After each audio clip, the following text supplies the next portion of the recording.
성경 보겠습니다. 로마서 8장 35절입니다.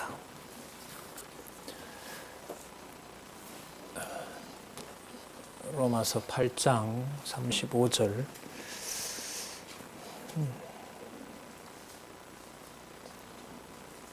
제가 읽겠습니다.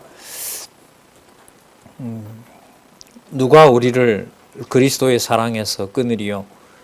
환난이나 곤고나 핍박이나 기근이나 적신이나 위협이나 칼이랴. 기록된 바 우리가 종일 주를 위하여 죽임을 당케 되며 도살할 양같이 여김을 받았나이다 함과 같으니라. 36절까지 읽어드렸습니다. 우리 교재는 화면에 보이시는 대로요. 성경 강론 15권 8205페이지이고요. 우리 8204페이지부터 보도록 하겠습니다. 준비된 영상에서 지금 공부하는 내용, 또 오늘 말씀드릴 내용들을 잠시 살펴보도록 그렇게 하겠습니다. 아시는 대로 로마서는 사도행전 다음에 나오는 말씀이죠. 주제는 바로 칭의의 복음이라는 내용이 나옵니다. 칭의라는 말은 우리가 잘 쓰는 말은 아니죠. 그야말로 신학적인 용어고 성경적으로만, 성경을 통해서만 이해가 되는 개념입니다. 의롭다라는 거잖아요. 의롭다라는 반대는 불의하다는 말이고, 또 불법이다 이런 말도 되는데, 여러분들과 제가 의롭다라고 하는 사실을 성경을 통해서 알려줍니다. 그것을 이제 복음이라고 그러죠. 그럼 왜 그렇게 알려주느냐? 이제 우리가 많이 하지만은 바로 그건 하나님 여호와의 살아계신 것하고 관계가 됩니다. 이 말은 일상에서 또 세상에서 주는 지식으로는 접근할 수 없는 이른바 영적인 세계, 또 사람의 지식으로 접근할 수 없는 바로 하나님 존재에 살아계신 것이 바로 우리들에게 우리가 의롭다라는 겁니다. 하나님의 백성들이 이 시대에 얼마나 말씀을 듣고 살아가는지 저는 알 수가 없습니다만은, 하나님의 백성에게 진리의 말씀을 각자 그만큼 듣게 하시는 그 내용이 바로 칭의의 복음이고, 우리는 이것을 하나님께서 그리스도를 통하여 언약하신 바로 그 교회를 성령께서 세워나가시는 가장 중요한 첫 번째 증거로 보여주고 있습니다. 하나님의 백성으로 하나님의 통치를 받으면서 그리스도의 지체로 살아가게 하는 그 사건을 우리는 또한 양육이라고 부릅니다. 양육과 칭의는 보통 명사지만 혹시나 이제 처음에 요즘 근래에 성경신학을 공부하기 시작했던 분들이 있다면, 사실상 이 현상 세계에서 우리들이 일상에서 이것을 찾기란 힘든 개념들입니다. 사실 불가능한 개념들이죠. 그러니까 보이지 않는 부분을 보게 해주는 게 바로 성경이고, 마찬가지로 보이지 않는 하나님을 보여주겠다고 하시는 분이 바로 하나님이시고, 그걸 우리는 여호와께서 자신의 존재와 능력을 드러낸다 그래서 그걸 우리가 여호와 계시 이렇게 부릅니다. 당신의 살아계심과 능력과 또 내 자신과 직접 관련된 그리스도의 통치가 이루어지고 있다는 것을 알려주는 거죠. 자, 그 내용들을 우리는 많이 살펴봤었는데요. 바로 하나님의 의가 바로 칭의의 복음의 핵심임을 예. 이거 보고 웃었습니다. 너무 깜찍해서. 예. 여러분 표정도 좀 굳어 있으신 것 같아서. 네, 예. 하나님의 의의 결과입니다. 이게 스크래치가 나니까 아마 이걸로 하신 것 같아요. 하나님의 의의 성질, 실현, 성질 결과를 살펴봤는데요. 이게 전부 다 눈에 보이지 않는 영적인 삶을 얘기하는 겁니다. 좀 철학적으로 말하면 인간의 본질과 관련된 거죠. 내가 부모로부터 태어나서 지금까지 왔지만 그 본질 말고 그 부모의 부모, 도대체 그 기원은 뭐냐는 거죠. 여기에 하나님이라는 이름이 들어오고요. 그 하나님께서 그리스도를 이 땅에 보내신 사건을 하나님의 의의 실현이라 그랬고, 또한 그 하나님의 의의 성질을 우리는 5장에서부터 7장까지 살펴봤죠. 7장에 나타난 결론은 뭐냐면, 육신의 몸을 입고 있으면서 하나님의 아들이지만 성령께서 진리의 말씀으로 주관하지 않으면 우리는 절대로 하나님의 의의 백성으로 살아갈 수 없다. 그러니까 내가 살아갈 수 없다고 해서 하나님의 의의가 없는 게 아닙니다. 그러니까 내가 하나님의 의로운 백성으로 살아가게 할 때도 하나님이 살아계실 뿐만 아니라 택한 백성이 아닌 경우에는 의의 말씀을 듣더라도 예수님의 그 4가지 비유 아시잖아요. 주권적으로 깨닫게 하는 만큼 또 깨닫게 하지 못하면은 우리가 너무나 잘 아는 예를 들면 3년 데리고 다닌 제자도 귀신까지 함께 내어 쫓았던 제자도 어떤 자인 거죠? 버릴 자라는 거죠. 그러니까 이거는 하나님의 의를 인간이 어떤 행위와 수고와 노력으로 짐작조차 되질 않는 겁니다. 다르게 말하면 어떤 경우에 부적합한 인간으로 보인다 하더라도 하나님의 의가 함께하면 참 쭉 볼까요? 죄를 정할 수가 없어요. 너가 왜 그렇냐라는 말도 안 된다는 거죠. 뿐만 아니라 바로 왜냐하면 바로 그가 하나님의 자녀이기 때문에 그래요. 이 비밀을 우리가 알아가는 겁니다. 그 비밀이 다른 어떤 정보에서는 알 수 없이 오직 성경에서만 기록이 되어 있습니다. 그럼 다 그렇게만 기록되어 있으면 좋은데 안내를 하지 않으면은 성령께서 깨닫게 하지 않으면은 이 글들은 그냥 세상 정보가 됩니다. 여기 보면 내세의 소망이라고 나오죠. 이 내세는 결국 현상 세계를 초월한 여러분들과 제 존재를 알려주는 거거든요. 부모로부터 물려받은 것 그거 말고요. 이 세상에 태어나게 된 근본적인 이유 이게 바로 세상을 초월해 있는 바로 소망을 갖게 된다는 거고요. 그 다음에 여기 보시면 선하고 이미 영화롭게 되었다라고. 이 선이라고 하는 것은 뭐냐면 하나님 기준의 선인 거죠.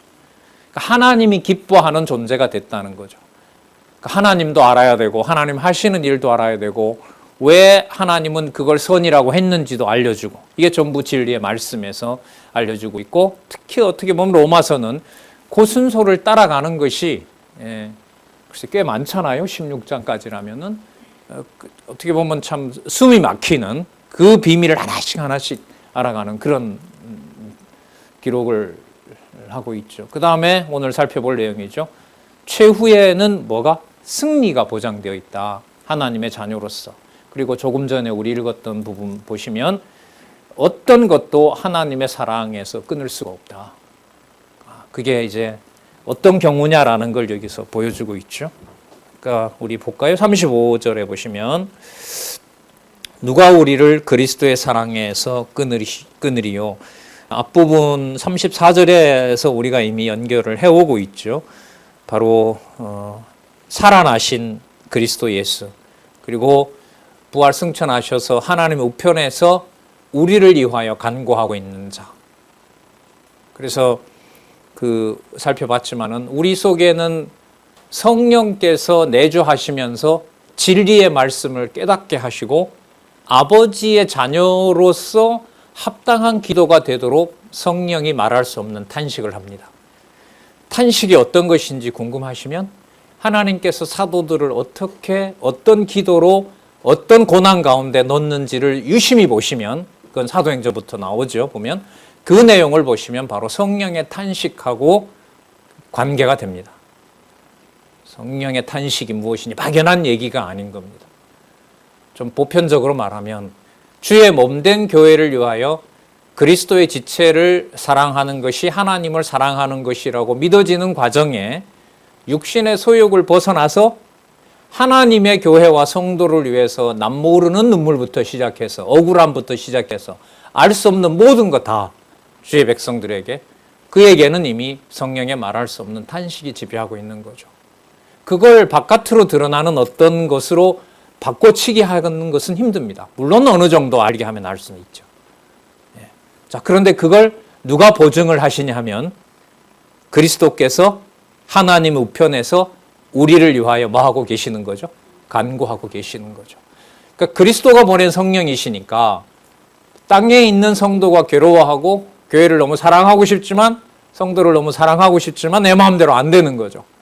이걸 성령께서 인격적인 표현으로 말하면 성령의 탄식 소리라고 하는 겁니다. 그걸 그리스도가 보낸 성령인데 그냥 있으시면 안 되죠. 그가 아버지 우편에서 본인이 재림하여 심판할 때까지 하나님의 백성을 보호해 주셔야죠. 자기 지체를. 그래서 어떤 표현이 나왔냐면 그리스도가 우리를 위하여 하늘에서 뭐 하고 있다? 간구하고 있다. 성령의 탄식과 그리스도의 간구가 하나가 되면서 이른바 영원하신 하나님의 계시의 결정적인 사건이 뭐가 되냐 하면 그게 바로 교회가 되는 겁니다. 그게 로마서의 큰 주제인 바로 양육이 되는 거죠. 집에서 아이들이 아우성 치는 게 지금 방학해서 우리 젊은 우리 성도님, 여자 집사님들 고생하시잖아요, 사실. 하루 세끼 다 해야 되고 학원 보내야 되고. 근데 각자 아이들이 내지르는 어떤 그 불만과 그 모든 욕구들이 성령의 탄식이라고 생각해 보신 적이 있습니까, 이제까지? 하나님이 보낸 자녀라면은 성령이 함께 할까요, 안 할까요? 저 미운 저놈도, 이쁜 딸도, 미운 아들도 다 성령이 함께 하는 거 아니겠어요? 그러면 성령의 탄식이라는 게 당연히 마땅히 적용이 된다는 말일까요? 아니라는 말일까요? 된다는 거죠. 거기까지 우리 생각이 미치지는 못했던 겁니다. 어떤 경우는 되고 어떤 경우는 안 되고 이거는 절대적 진리가 될 수 없는 거죠. 그런데 그걸 누가 보장도 하신다고요? 하늘에 계신 그리스도가 아버지 우편에서 그 탄식과 아우성 소리가 누구 백성임을 증거한다? 하나님의 백성이다. 이런 바입이 실체적 언약인 겁니다.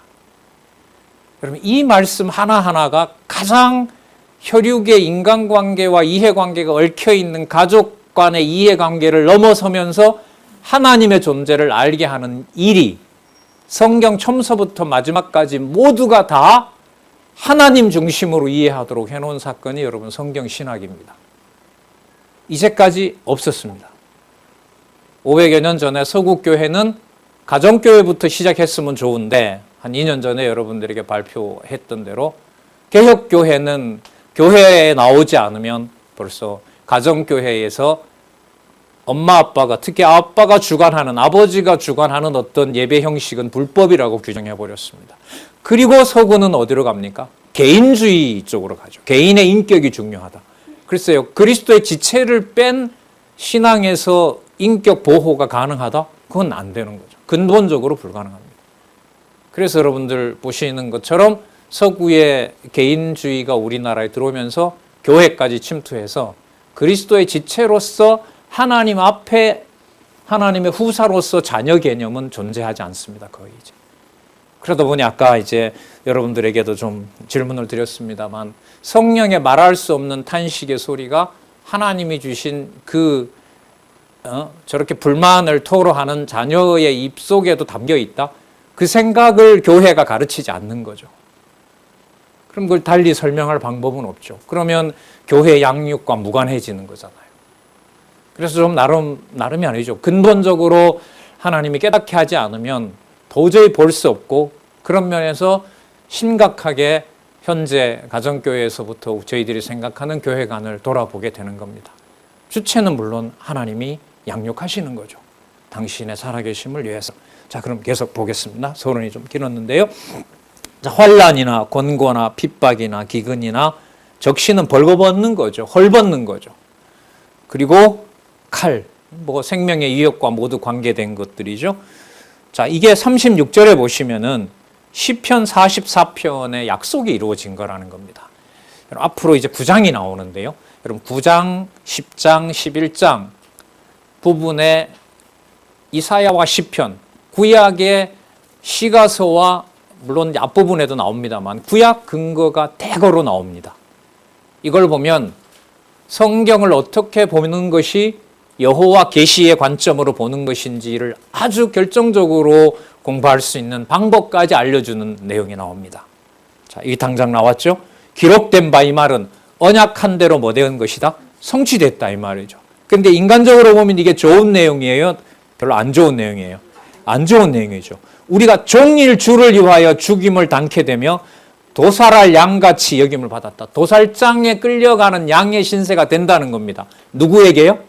버리는 자가 아니라 아버지 우편에서 간구하고 있는 그 자가 도살장에 끌려가는 양 같은 신세가 된대요.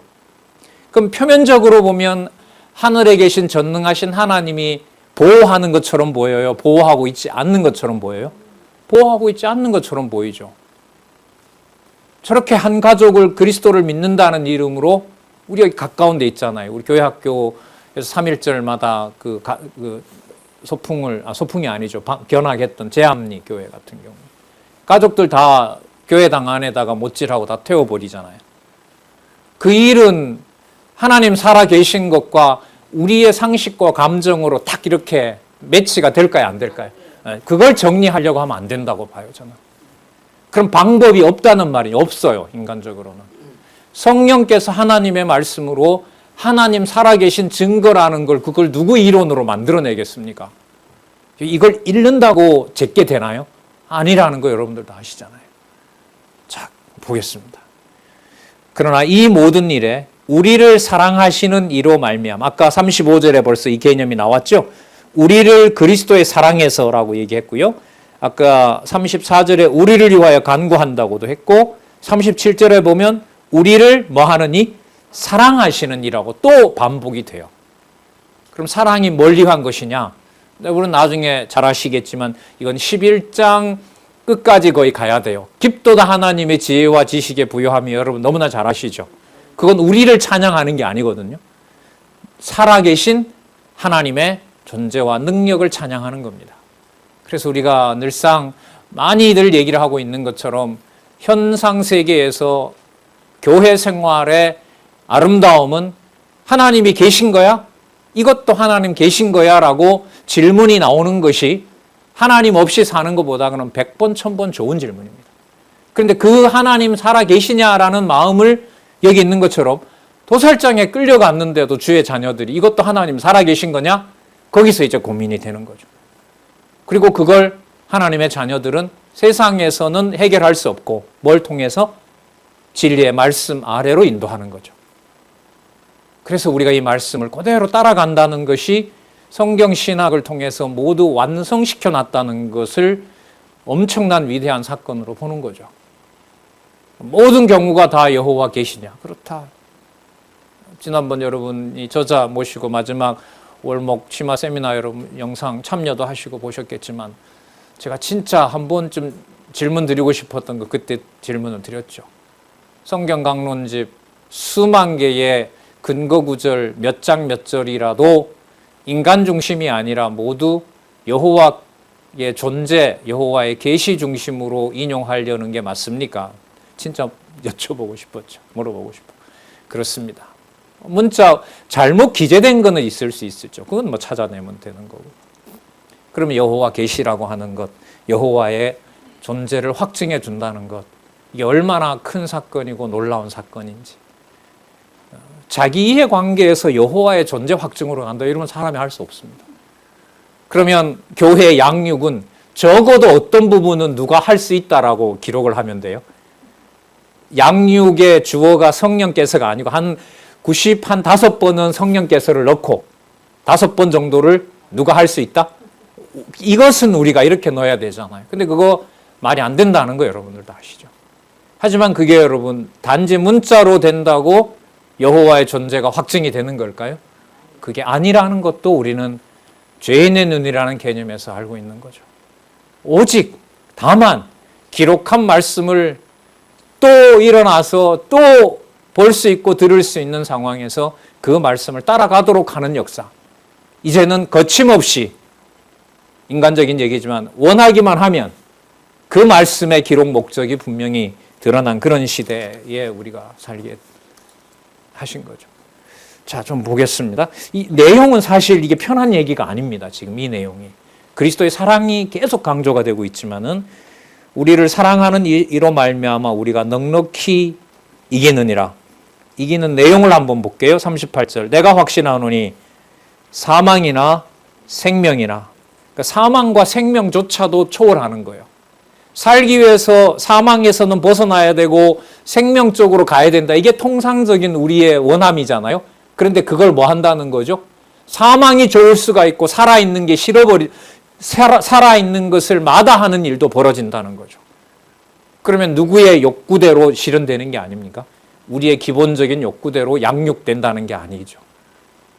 그래서 아까 양육이다 이런 말이 보편 명사지만 성경에서 말하는 용어는 여호와의 존재와 하나님 중심으로 이해를 해야 됩니다. 이렇게 아까 말씀을 드렸던 거죠.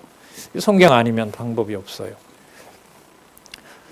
사망이나 생명이나 천사들이나 권세자들이나 현재일이나 장래일이나 그 영적인 세력들이 있죠. 천사도 어떻게 할 수가 없어요. 예를 하나 들어드릴까요? 욥기에 보면 하나님의 아들들과 천사들과 있는데 사단이 들어옵니다. 하나님이 욥 얘기를 먼저 꺼내서 사단의 사악함 속에다가 하나님이 뭐합니까? 맡겨버리죠. 제가 천사라면 욥은 건들지 말아야죠, 하나님. 제가 따질 수 있을 것 같아요. 예를 들면 이런 거예요. 그래서 여러분 이게 무엇하고 연관이 되냐 하면 이제 9장에 가면 이방인을 구원하게 하는데 왜 반드시 바울 기준으로 보면 아브라함 때부터 2000년 동안 메시아를 기다려온 이스라엘을 전부 버려야 되는 방법으로 이방인을 구하냐는 거예요. 이게 여러분 9장, 10장, 11장 고민으로 이어지면서 아까 말씀드린 11장 마지막에 가면 뭐라고 터져나가죠? 누구 중심에서? 여호와 존재, 능력, 사역 중심에서 깊도다 이렇게 들어가는 겁니다. 이게 지금 계속 이어지고 있어요. 깊도다는 뭐가 바닥이 나고 인간의 상식과 인간의 욕구가 바닥이 나고 오직 누가 세우신 뜻만 보일 때, 여호와 하나님이 세우신 뜻만 보일 때, 그래서 하늘에 계신 우리 아버지여라는 기도도 성령께서 하게 하십니다. 어떤 방법으로 하게 하실지는 몰라요. 저도 모르고 여러분들도 몰라요. 분명한 사실은 여호와의 이름을 반드시 부르게 해서 양육의 복음이 성령께서 성취하시는 사역이 된다는 얘기죠. 자, 계속 볼까요? 현재 천사들이나 권세들이나 이건 어떻게 보면 천상에 있는 영적인 어떤 세력들이죠. 현재일이나 장래일이나 현재 좋고 나쁜 걸 떠납니다. 내일 아침 사형 선고를 받은 순교자들이나 다 초월한다는 거예요. 그게 그리스도의 사랑의 확증이라는 겁니다. 그분이 죽었다가 살아나셔서 보좌 우편에서 이 모든 걸 환란의 모든 경우의 수들을 모두 그리스도가 다 주관하신다는 거예요. 이게 우리를 사랑하시는 이가 살아계시다는 증거라는 거죠. 이거는 여러분 인간적으로 말하면 100% 거짓말이거나 하나님이 깨닫게 하시는 은혜의 말씀으로 보면 우리가 손댈 수 없는 절대적 진리거나 둘 중에 하나밖에 없습니다. 이런 얘기가 어느 선까지는 내가 쓸 수 있고 어느 선부터 하나님 거고 이게 될까요? 안 될까요? 안 되잖아요. 어떻게 그렇게 구분해서 쓸 수 있어요? 모르겠어. 악하게 사용하면 몰라도.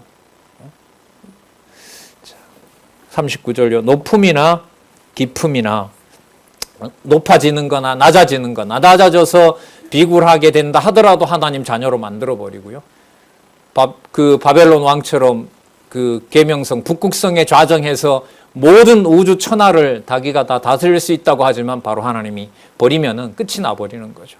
그래서 모든 우주 만물, 피조 만물에 대한 모든 권한이 하나님의 사랑에서 끊을 수가 없다는 것이 여러분 최후 승리가 반드시 보장된다는 증거라는 것이고 보시는 것처럼 사망과 어둠의 권세들을 초월하는 바로 권세가 바로 살아계신 하나님의 의로 이 땅에 오신 그리스도, 그 그리스도의 교회의 실체가 여러분들과 제가 알고 믿는 것이 하나 되는 바로 진리를 쫓아가게 하시는 이 사건입니다.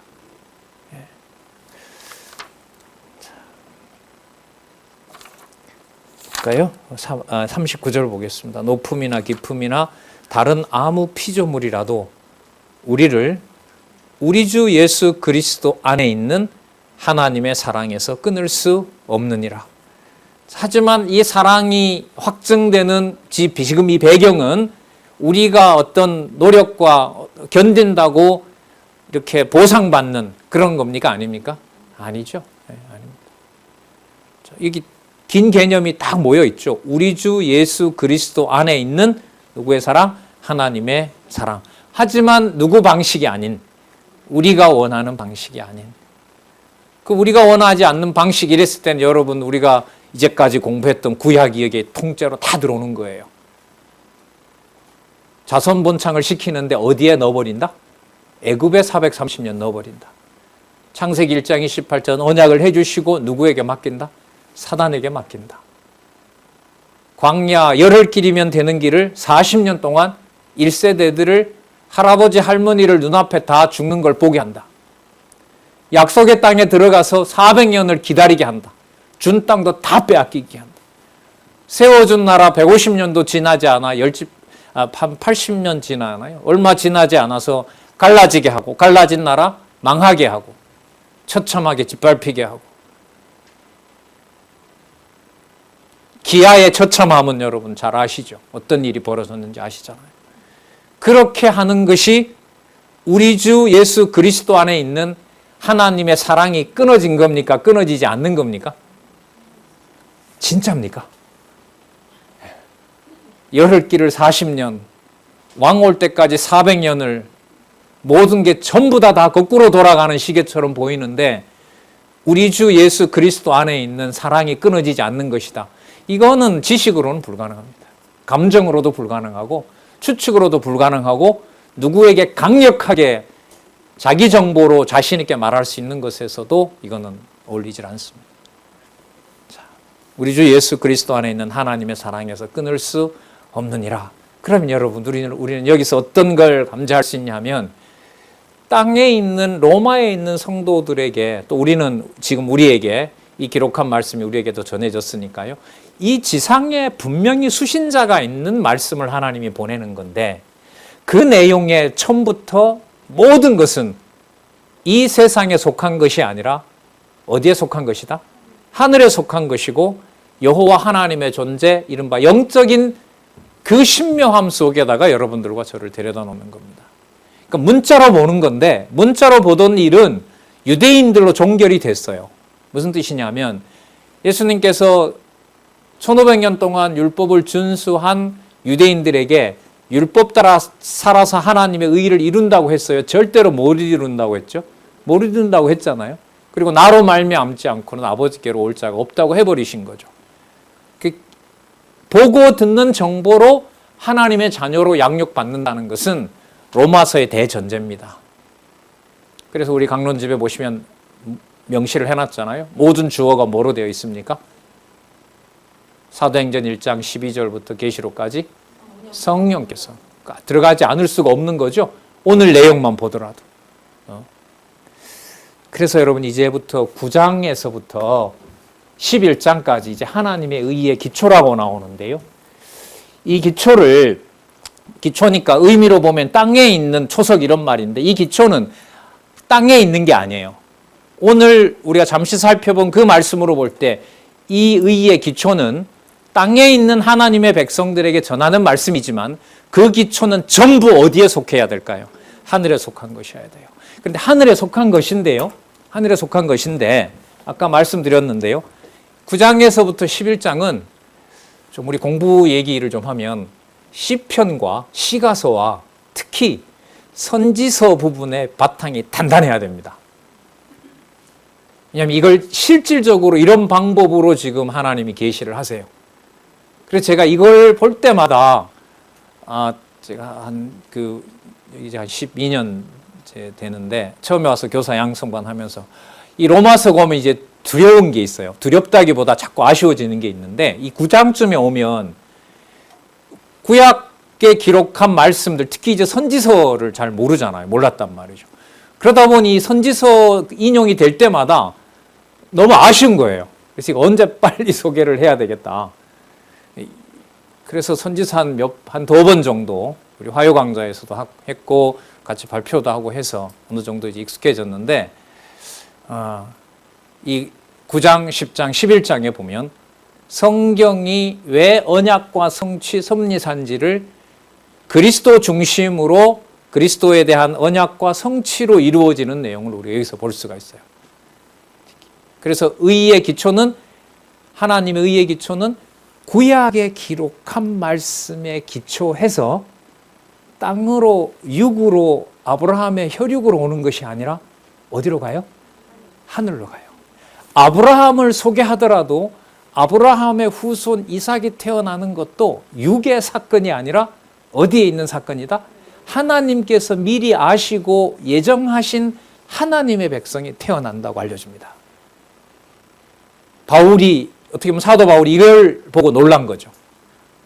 육신으로 보면 바리새인이잖아요. 누가 그 혈육을 건드리겠습니까? 그런데 그 혈육을 하나님께서 다 버리면서 그 바리새인 중에 바리새인인 자신을 누구의 사도로 삼아버려요? 누구를 위한? 이방인을 위한 사도로 삼는다는 말이에요. 그러니까 본인에게 일어난 일도 이걸 어떻게 받아들여야 될지 모르는 거예요. 근데 이게 9장, 10장, 11장에는 누구의 의에 기초하는 것이다? 언제 정하신? 창세 전에 정하신. 그리고 아까 말씀드린 대로 어디에 명확하게 명시되어 있는?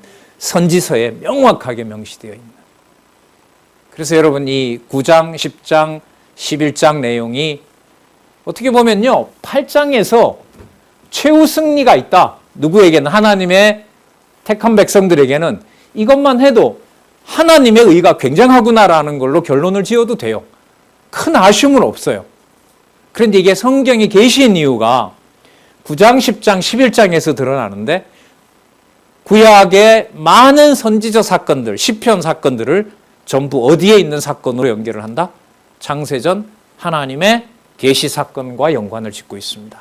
그걸 여러분 순서대로 안 따라갈 수가 없어요. 이거는. 자, 보시자고요. 먼저 9장 1절에서부터 23절 유대인은 어디에 기초한다? 언약에 기초한다. 여러분 좀 더 구체적으로 말씀드리면요. 유대인이 일시적으로 버려지는 것은 이런 뜻입니다. 유대인이 일시적으로 버려지는 것은 어디에 기초한다? 언약에 기초한다. 그러면서 이제 선지서의 근거가 나옵니다. 그럼 일시적으로 버려졌다는 것은 조금 전에 우리가 살펴봤던 우리 주 예수 그리스도 안에 있는 하나님의 사랑이 끝났다는 걸까요? 계속 이어진다는 걸까요? 우리 눈에는 보이지 않고 끝난 것처럼 보이지만. 자, 보겠습니다. 9장 1절에서부터 5절 동족에 대한 소원을 말하며 동족은 바로 이스라엘 백성이겠죠. 그 백성들에게 정하신 하나님의 뜻을 말하게 됩니다. 여러분 이 바울의 기도를 기록한 이 내용이 성령의 탄식일까요? 사도 바울의 탄식일까요? 사도 바울을 통한 성령의 탄식일까요? 3번 맞죠? 네. 자, 보겠습니다. 내가 그리스도 안에서 참말을 하고 거짓말을 아니하노라. 내게 큰 근심이 있는 것과 마음에 그치지 않는 고통이 있는 것을 내 양심이 성령 안에서 나로 더불어 증가한다. 우리 일상에서 안 쓰는 말이죠. 그냥 나는 내 욕망대로 말하는 거지 성령께서 나로 하여금 더불어서 증가한다 이런 말은 잘 안 써요. 그러니까 성경 이런 면에서 보면 성경을 안 읽게 된다면 신앙생활의 현상적인 것으로 다 이야기하다 끝납니다. 그럼 양육은 내 어떤 개인적인 힘듦이라든지 이런 부분들을 교회가 그냥 풀어주는 이런 정도밖에 되질 않는 거죠. 진리 인식과는 사실 엄밀히 말하면 무관한 거죠. 내 양심이 성령 안에서 나로 더불어 증가하노니 나의 형제 곧 고륙의 친척을 위하여 내 자신이 저주를 받아 그리스도에게서 끊어질지라도 원하는 바로다. 그리스도 안에서 끊어지면 끝나는 거 아니야? 그럼 여러분 여기서 보면은요, 이 계시의 말씀의 그 위대함이 여기에 있는데 사도 바울의 이해관계가 먼저일까요? 하나님의 정하신 뜻을 아는 게 먼저일까요? 후자입니다. 후자예요. 그러면 내 이해관계로 본다라면 아까 여러분 얘기했던데 환난이나 죽음이나 기근이나 적신이나 고난이나 이 모든 것들이 나에게는 좋은 거예요? 나쁜 거예요? 나쁜 거죠. 하지만 그게 하나님이 정하신 뜻으로 하나님이 이사야서에서 혹은 창세전에 우리가 잘 아는 창세기 1장 28절에 첫 인류 아담에게 예언한 내용이 성취되는 거라면 누구의 뜻을 이해하는 것이 하나님의 존재와 직접 연관이 되는 거죠? 하나님이 정하신 뜻, 하나님이 기록해 놓으신 말씀을 따라가는 것이 하나님의 존재와 관계가 되는 겁니다. 그걸 지금 사도 바울 같은 경우에는 이런 표현까지 쓰는 거죠. 내 자신이 저주를 받아 그리스도에게서 끊어질지라도 원하는 바로다. 이 말은 하나님이 분명히 약속하신 내용이라는 거죠. 그런데 이게 묘하게 어떤 방법이에요? 유대인도 좋고 이스라엘 백성에게도 좋고 둘 다 은총을 받게 하면 좋은데 이방인이 하나님의 백성 되는 일이 벌어지려면 누가 그만큼 버려져야 돼요? 이스라엘이 그만큼 버려져야 된다는 거예요. 그것도 처참하게. 이 방식에 대해서 사도 바울로 하여금 자기가 이해하는 방식이 아니라 우리가 강론집으로 보면 왜 이게 주어가 성령께서인지 또 본문을 따라가다 보면 왜 바울에게 이러한 고통을 하나님께서 주면서 탄식하게 하는 건지 이론으로 보면 알죠. 이론으로 보면 알아요. 하지만 그 이론을 안다는 것도 구약의 많은 지식을 알고 있더라도 사도 바울에게 성령으로 깨닫게 해주셔야 그야말로 마음에 믿어지는 겁니다. 이방인들도 구원받게 돼 있어. 이사야에 보면 많이 나오거든. 지금 이런 분위기가 아니란 말이죠. 여기는. 왜 하필 이 방법이냐는 거죠. 그리고 이건 어떻게 이제 연결이 되냐면 택한 백성을 정했으면 잘 보호를 해주셔야지 왜 불순종 가운데 가두어 버리지? 아버지 자녀로 만들었으면 아버지 뜻에 순종하게 살려고 만든다고 생각할 거 아니에요, 우리는. 그런데 모든 사람을 어디에 가둬 버린다 그러죠? 불순종 가운데 가둬 버린다는 말이죠. 방식에서 하나님의 절대 주권을 깨닫게 하는 내용이 바로 하나님의 의의 기초와 관계가 됩니다. 그러니까 이렇게 보면 두 가지죠. 이방인이 하나님 백성 되는 사건을 확증할 때 누구를 처참하고 무섭게 버린다? 유대인들을, 이스라엘 백성을. 혈육으로 보면 택한 백성을. 본문으로 이어지는 겁니다. 하나님의 택한 백성을 유대든 이방이든 모으는데 모으기 위해서 하나님은 이 모든 이방과 유대인을 어디 아래다가 버려버린다? 불순종 죄의 권세에다 버린다는 거죠. 그 내용이 하나님 살아계신 증거로 11장 32절부터 나오는 바로 깊도다 이렇게 연결이 되는 겁니다. 그래서 9장에서부터 진행되는 얘기들은 앞부분도 그렇습니다만은 이 무게 중심이 의의 기초, 어떻게 보면 창세전 하나님의 영원한 기초, 원리 이런 의미로 살펴볼 수가 있습니다. 자, 보겠습니다. 그러면 4절 볼까요? 저희는 이스라엘 사람이라 저희에게는 양자됨과 하나님 자녀로 불렀잖아요. 이스라엘 사람들을. 그 다음에 얼마나 많은 영광을 보여줬습니까? 출애굽 전부터. 그 다음에 언약을 주셨죠. 구체적인 글로 율법도 주셨습니다. 아주 상세하게 율법을 세우신 것과 예배하는 하나님 여호와를 마음껏 부를 수 있도록 해주셨습니다. 물론 제사장들 통해서죠. 그리고 뭐가 있어요? 약속들이 있습니다. 그럼 이게 구약의 전체 역사고 이스라엘 민족을 위한 여호와 하나님 아니겠어요? 자, 5절 볼까요? 조상들도 저희의 것이요. 육신으로 하면 그리스도가 저희에게 나셨다. 그 육신으로 보면 최고의 영광까지 누린 자들이에요. 그럼 이쯤 되면 해 주신 것만 보더라도 다 없애버리는 거 인간적으로도 손해잖아요.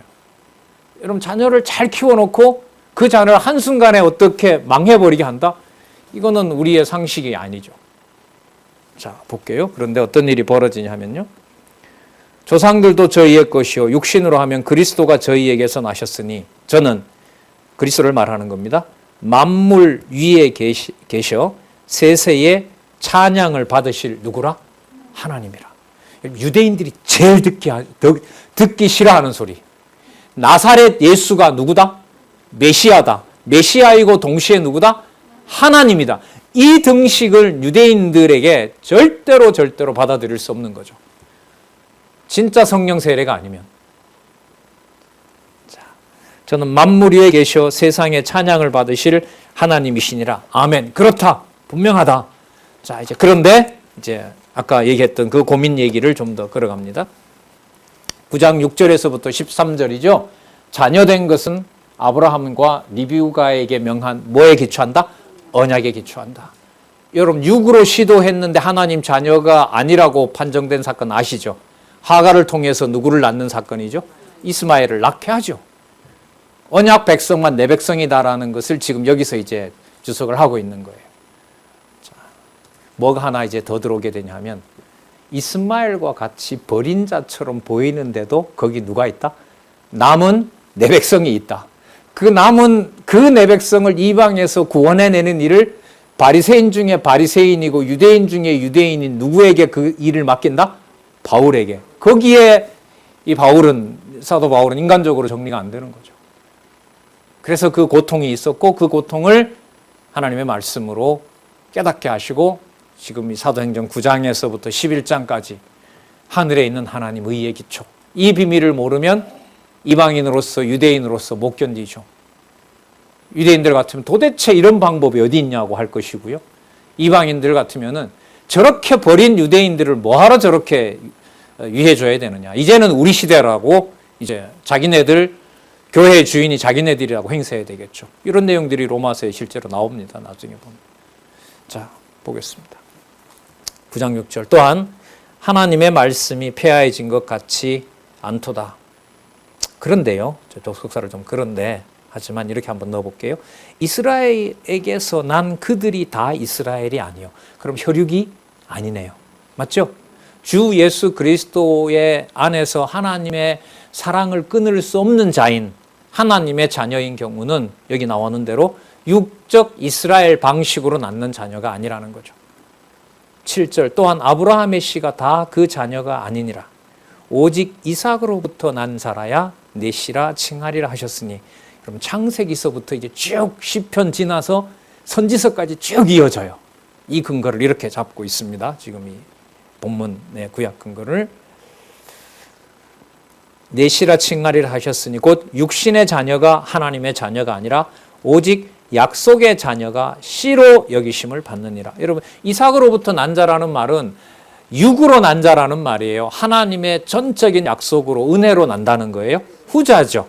그러면 의의 기초는 육의 문제를 떠나니까 어디로 점점 가게 돼요? 읽으면 읽을수록 그렇죠. 하늘에 속한 하나님의 자녀라는 개념으로 넘어가게 되는 겁니다. 그럼 이 출생의 비밀을 아는 것이 로마서 전체 주제인 뭐와 관련되죠? 양육. 하나님의 의의 백성으로 양육되는 걸 아는 거죠. 그래서 제가 출생의 비밀이라는 말을 가끔씩 쓰는데 그렇죠. 자녀로 양육받는데 내 존재와 내가 성장해온 과정을 상식적으로도 알려주는 것처럼 이 과정을 지금 알려주는 거죠. 특히 이방인에게는. 저 유대인들이 왜 자기 저렇게 많은 표적을 보인 예수를 죽였지? 근데 말씀을 듣고 보니 왜 죽였어요? 그들이 버려야 누가 믿으니까. 자기가 믿는 거예요. 이 얼마나 큰 비밀이에요. 자, 9절 약속의 말씀은 이것이라 명년 이때에 내가 이르리니 사라에게 아들이 있으리라 하시니라. 하나님이 약속대로 태어나게 했다는 거죠. 이뿐 아니라 또한 리브가가 우리 조상 이삭 한 사람으로 말미암아 잉타했는데 그 자식들이 아직 나지도 아니하고 무슨 선이나 악을 행하지 아니한 때에 택하심을 따라 되는 하나님의 뜻. 이게 앞부분에 우리는 이미 이 개념들을 많이 봤습니다. 하나님이 미리 아신 자들, 하나님이 예정하신 자들, 그리고 오늘 조금 전에 봤던 거 주 예수 그리스도 안에 있는 하나님의 사랑하는 자녀들. 그 모든 것들이 지금 이 본문을 통해서 육으로 난 것이 아니다라는 걸 얘기해 주고 있죠. 11절에 야곱과 그 에서 사건도 마찬가지고요. 택하심을 따라되는 하나님의 뜻이 행위로 말미암지 않고 여기 답이 나오네요. 오직 부르시는 이에게로 말미암아 서게 하려 하사 이렇게 되는 거예요. 그럼 의의 기초가 맞네요. 어디에 속한? 하늘에 속한. 창세전 하나님이 정하신 뜻대로. 이게 여러분 하나님의 교회 양육에 있어서 지금 로마서 지금 중반부 넘어왔잖아요. 하늘에 속한 하나님 자녀가 누구인지 그게 오직 하나님의 언약대로 그러니까 아담에게 했던 자손 땅 통치 언약을 그리스도로 말미암아 성령께서 지금 이루고 계신다. 이걸 우리가 확정할 수가 있죠. 여기서 오직 부르시는 이에게로 말미암아 서게 하려 하사 리브가에게 이르시되 큰 자가 어린 자를 섬기리라 하셨으니. 창세기 25장 23절이죠. 다 밝혀놨습니다. 그리고 13절 기록된 바, 여러분 이게 말라기에 기록된 겁니다. 어디와 어디의 범위가 다 들어와요? 창세기에서부터 말라기 내용이 이 말이에요. 성경 신학의 이해 방식으로 보면 창세기에서부터 말라기 내용이 육적 이스라엘 얘기가 아니라 하나님이 약속의 자녀를 낳는다는 사건이 기록된 겁니다. 이 소개거든요, 이게. 이걸 육적인 기록 문헌으로만 읽던 사도 바울에게, 또 사도들에게, 사도들은 그래도 그리스도 좀 따라다녔잖아요. 그리스도가 구약을 인용하면서 어떻게 구약을 예를 들면 틀어놓는지 사도들은 그래도 좀 경험이 있었어요. 그런데 사도 바울은 그런 경험이 없었잖아요. 그런데 창세기부터 말라기까지 나타난 바로 큰 자가 작은 자를 섬기리라고 한 이스라엘 하나님과 싸우다 이런 뜻이잖아요. 싸워서 이긴 자잖아요. 하나님의 약속이 그만큼 확고하다는 걸 하나님이 보여준 사건이잖아요.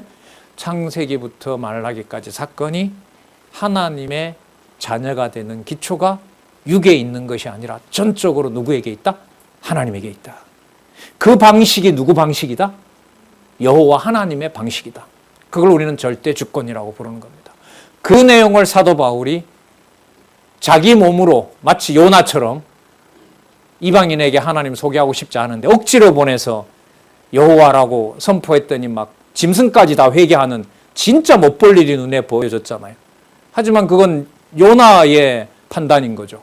하나님은 거기에 12여만 명 있다는 거 아니에요. 하나님 백성이. 마찬가지죠. 여기서도. 볼까요? 기록된 바 내가 야곱은 사랑하고 에서는 미워하였다 하심과 같으니라. 말라기 1장 2절에서부터 3절. 그래서 여러분 이 구절로 보면 창세기에서부터 말라기까지 내용이 전부 그리스도에 대한 언약이 되는 거고요. 그리스도에 대한 언약이 된다는 말은 그리스도를 단지 육적인 나사렛 예수로만 얘기하는 것이 아니라 구약의 언약한 메시아이고 그를 본 자는 누구를 본 것이다? 하나님을 본 것이다. 하나님을 본 것이다. 하나님의 존재와 관련된 확증을 해주시고 좀 이방인에게 맞추면 아 이게 내 비밀이구나. 이래서 태어난 거구나. 그래서 아직도 유대인이 믿지 않고 있는 거구나. 그들이 믿어지는 날은 이방인에게 정해진 하나님의 자녀가 끝이 나가는 거구나. 끝이 나는구나. 그 사이에 그 극적인 시대에 여러분들과 제가 살고 있는 거죠. 유대인의 기독교 인구가 1% 매년 증가한다. 이 말은 이방인에 대한 하나님의 백성된 사건들이 뭐한다? 줄어들고 그리스도가 오는 날이 가까워지고 그 사건이 되겠죠. 그래서 우리 저자도 얘기하지만 가끔 이스라엘이라고 가끔은 쳐보시기 바랍니다. 숫자가 올라가면 빨리 서둘러서 손자 손녀 모아야 됩니다. 모아서 야 가기 전에 여호와 살아계신 건 내가 얘기해야지. 좀 두렵고 흥분되고 또 같이 요즘 철저하게 공부들 하시고 해서 좀 이런저런 생각으로 좀 말씀을 드렸습니다. 공부하시는데 유익하셨으면 좋겠습니다. 다음 14절부터 다음 시간에 하겠습니다. 기도하겠습니다. 하나님 아버지 감사합니다. 오직 창세전에 정하신 뜻대로 이런 시대에 이런 환경에 여호와 하나님을 마음껏 부를 수 있는 자녀로 택해 주셔서 감사드립니다. 두렵고 떨리는 마음으로 하나님 간구하오니 주신 은총 진리의 말씀 아래서 하나님께서 양육해 주시기를 간절히 소원합니다. 예수님의 이름으로 기도드렸습니다. 아멘.